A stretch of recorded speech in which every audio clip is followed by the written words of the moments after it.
Nobody could like Corporal Lawrence. Not to say that nobody tried, or he was somehow unfriendly. Merely he was one of those few that seemed to be wired differently. Wherever in the trenches of World War I, normalcy was at best a relative term, and one that had minimal relation to life, such as it was. Lawrence fought, listened to orders, and didn't disrupt the other soldiers. And that was all that was required. So what if people felt increasingly uncomfortable around him? In a place where the flesh running off your bones while you were still alive was the baseline of concern, a little personality conflict ranked several levels below a paper cut. Lawrence, for his part, dealt with it as he always had. That is to say, remained totally unaware of the avoidance. The same way a man blind from birth cannot mourn the memory of color, Corporal Lawrence couldn't bemoan the lack of company. He was quiet, as he had nobody to talk to, and still, as he had nothing to do, for long stretches of time.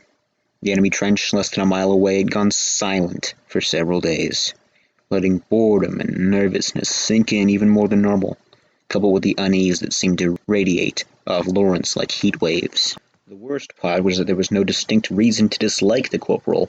He was a plain man, average height, average build, bland of voice and action.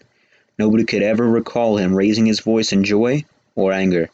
He did have the occasional odd mannerisms, however.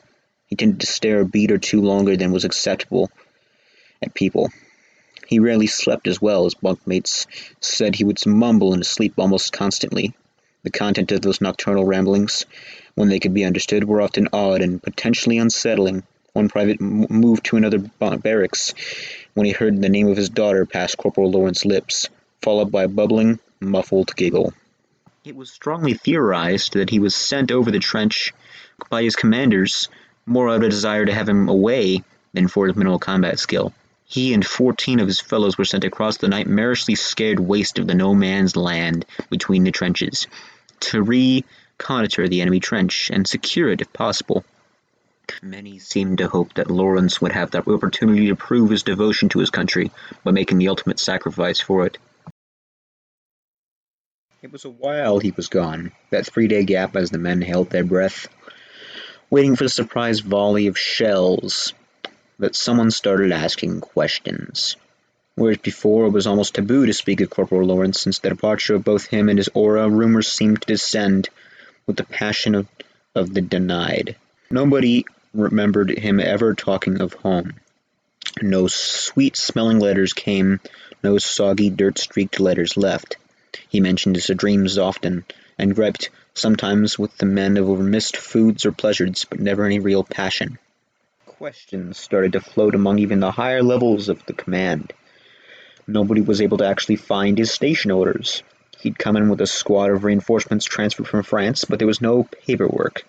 The rest of his reinforcement squad had never seen the man before. He'd lumped in with them the night before the trip, along with the snips and scraps of other squads decimated by the Germans.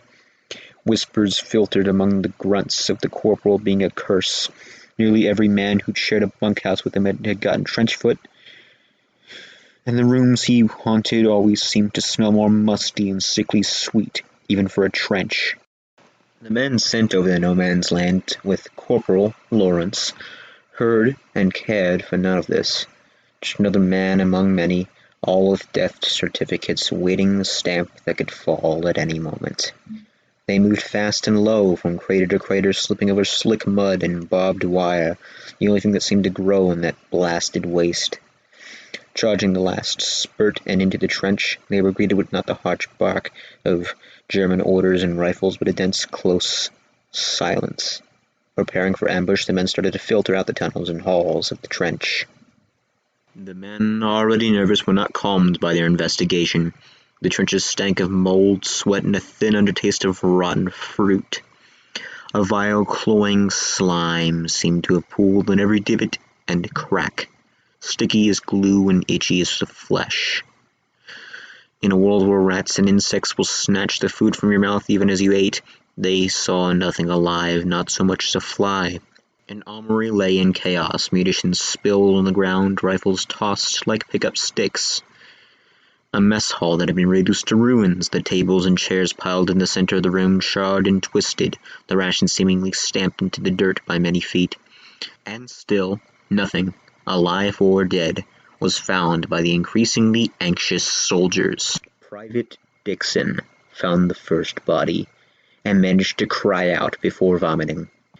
They knew it had been a man only because nothing else of that size could have been there. It lay on the floor of the barracks, the entire floor.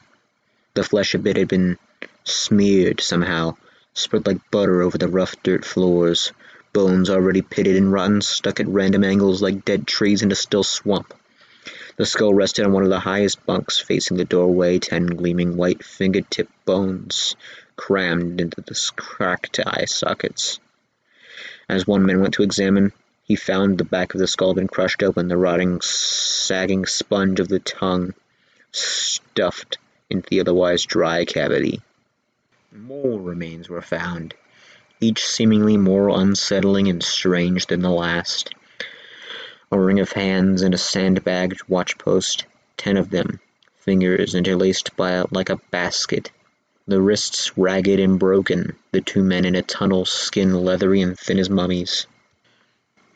Eye sockets staring and empty, mouths locked impossibly wide, their clothes mere rags on the oily black scum. The latrine sent even the hardiest back, gagging and shivering, overflowing with excrement and offal, goblets of meat bobbed and oozed in a foul sludge, the whole surface dotted with what looked like thousands of clean, slick eyeballs, nerves and tendons fanning out like goldfish tails. Corporal Lawrence was the first to find the hole. The other men loudly debating the better part of valor in their rapid withdrawal from the nightmare trench. It was small, in a section of fresh digging, the start of a new arm of trenches projecting closer to the enemy lines. No more than 4 feet across, it seemed to be the accidental uncovering of a natural chamber, the empty blackness of it defying investigation. Private Dixon crouched to peer in, then suddenly slide in head first, before the private could so much as utter a shout of a question. The private was a good soldier, and rushed to the perceived distress of his fellow. One question later, he could provide little illumination to what happened after the 2 minutes Corporal Lawrence spent in the hole. He could see nothing. The light of the torch seemingly gobbled up a few feet into the dense blackness. There were sounds, the rustle of movement over loose stone or rubble, an odd liquid shifting, a dry rustle made them think the insect's hucks he used to collect in the summer. As he shouted for aid, there was a sudden upwelling of a repulsive stench, like a reptile house gone sour and old, and his fellow soldiers found him retching helplessly beside the hole when they came around the turn. It was as they rushed to Private Dixon's aid that a hand emerged from the hole. They stopped and raised rifles as one body, roaring for the owner of that pale, trembling hand to identify itself.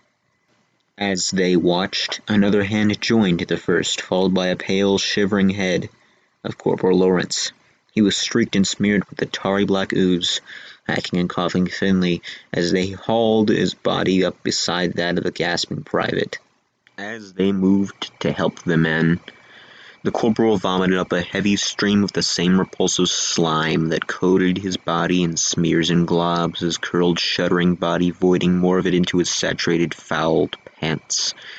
They were hesitant to touch him, finally doing so after the seemingly endless river of grime stopped pouring from him. He was insensible, eyes rolling and wide, body as limp as a boned fish. The men quit the trench with all speed. Half dragging the corporal, they ran with no thought to cover or death, only escape. They crossed in record time, falling into their home trench like so much cordwood, gasping and shivering. One man, known to have bludgeoned a German to death with a brick, curled onto the floor in a sobbing heap. The commanders moved quickly, isolating the men, and trying to calm the most lucid for a report. What spilled out would have been immediately dismissed as lies and hallucination, for not were the earnest, pleading stares of those reporting. Command calmed them with explanations of battle fatigue and strange gas weapon tests, and shared silence. Focuses stared as the coward men were ushered out.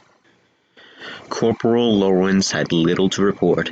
As the time in the hole, he could or would say little. He stated that he'd slipped and fallen into what may have been a long-blocked underground pool or perhaps a buried latrine.